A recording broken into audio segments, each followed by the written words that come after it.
Geralmente, nós pensamos a mentira como uma falha de caráter. A pessoa mente porque ela é falsa, porque ela tem uma visão distorcida sobre a nossa inteligência, então ela se dá a inventar mentiras. Tem gente que pensa também que o hábito de mentir está relacionado hoje em dia principalmente com algum tipo de psicopatologia, ou seja, essa pessoa mente porque ela é doente. Essas coisas são fato, eu posso dizer que sim, isso tem um grão de verdade, mas o que geralmente a gente esquece é que talvez a pessoa nos minta porque nós não suportamos a verdade. De maneira geral, nos nossos relacionamentos, nós fazemos medições do que as pessoas suportam e do que as pessoas não suportam. E é muito natural, sendo humanos, que nós queremos ser aceitos pelas pessoas. E quanto mais próxima for essa pessoa de nós, maior é essa nossa ânsia de aceitação. Então, é meio que esperado que num dado momento da nossa convivência eu te deixe de dizer determinadas coisas ou que eu dê cores diferentes aos fatos que eu vou te contar, porque nos testes que eu fiz no início do nosso relacionamento, você não suportou a verdade nua e crua que eu tinha para dizer. Então, eu acho que assim, antes de um julgamento sobre a pessoa que mente, é preciso fazer um questionamento sobre quem eu estou sendo para essa pessoa. Uma pessoa severa demais, uma pessoa crítica demais, pede do ambiente e das pessoas em torno que essas pessoas mintam para ela. Isso é muito comum, por exemplo, no comportamento infantil.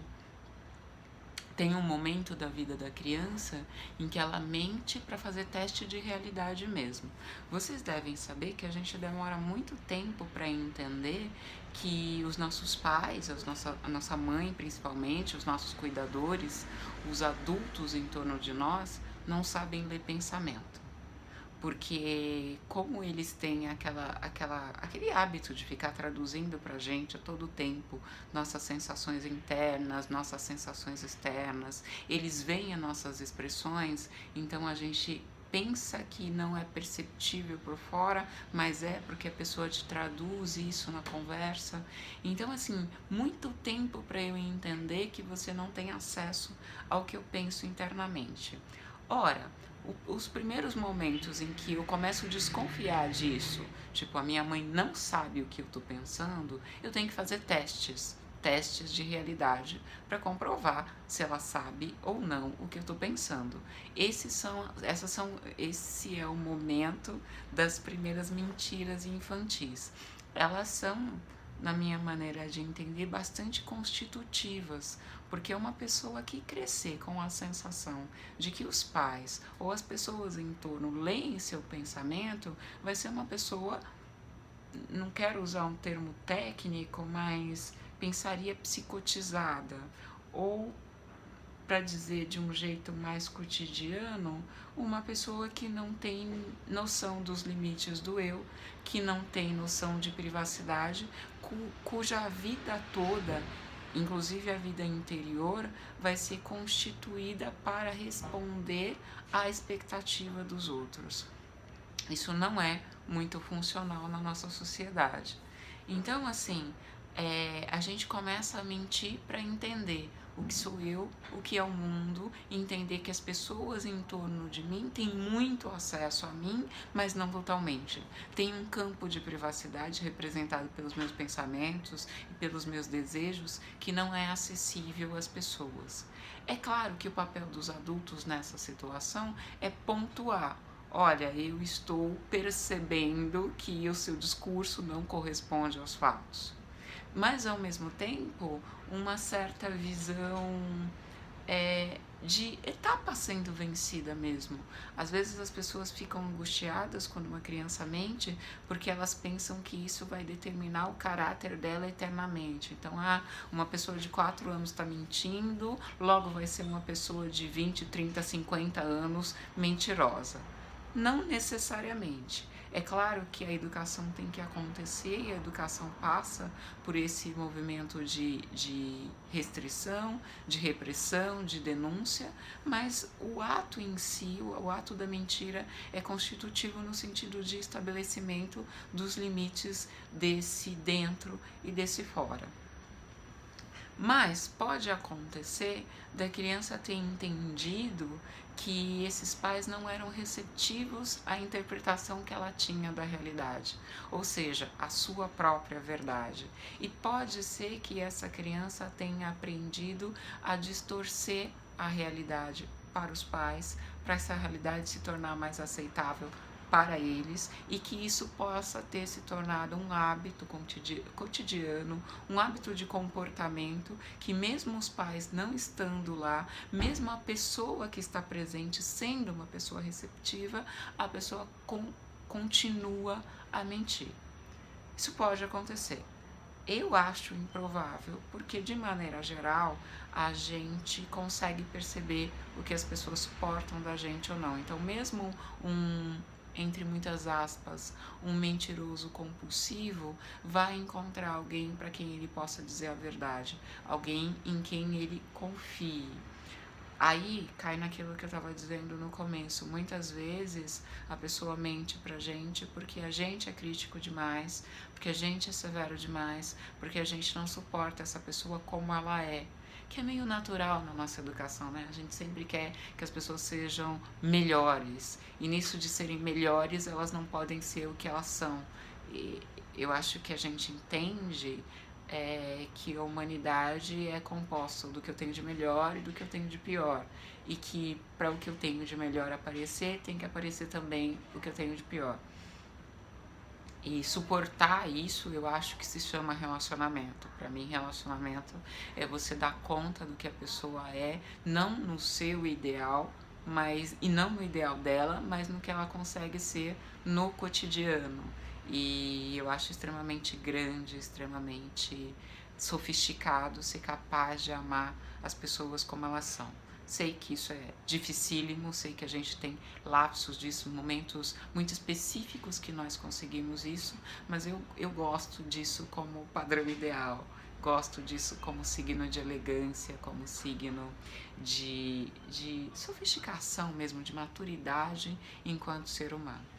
Então, assim, essa história de mentir tem a ver com um hábito que talvez não tenha sido perdido da infância, mas também tem a ver com um ambiente crítico demais em que as pessoas não suportam a nossa versão da realidade. Então nós aprendemos a distorcer a realidade para ela se tornar acessível para as pessoas com as quais nós vivemos. Se você é uma pessoa que vive com alguém que mente, o primeiro questionamento é o quanto você é crítico, o quanto você é severo demais, que não deixa essa pessoa à vontade para ela demonstrar quem ela é e, portanto, contar a sua versão da realidade para você.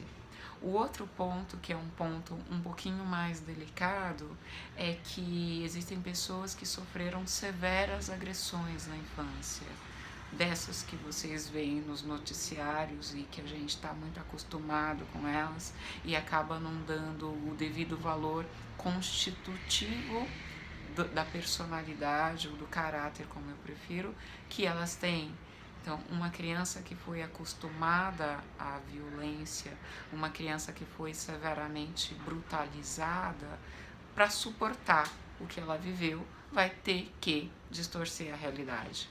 Isso numa vida adulta pode se tornar isso que nós chamamos de mentiroso compulsivo. Nesse caso, não é só uma questão de você ser uma pessoa confiável para ela, ela realmente precisa de um acompanhamento, de um tratamento para ela conseguir ter estrutura para lidar com tudo que viveu De alguma forma ela já tem, mas provavelmente não sabe que tem. Até às vezes, que eu acho que é o ponto mais importante dos processos terapêuticos, é entender que a agressão já passou e que ela não precisa mais usar os recursos que utilizou para sobreviver a essa agressão.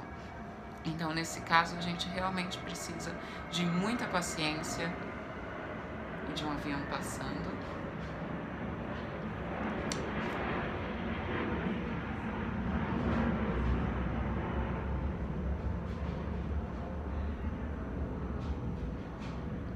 A gente precisa de muita paciência com essa pessoa e de tratamento adequado.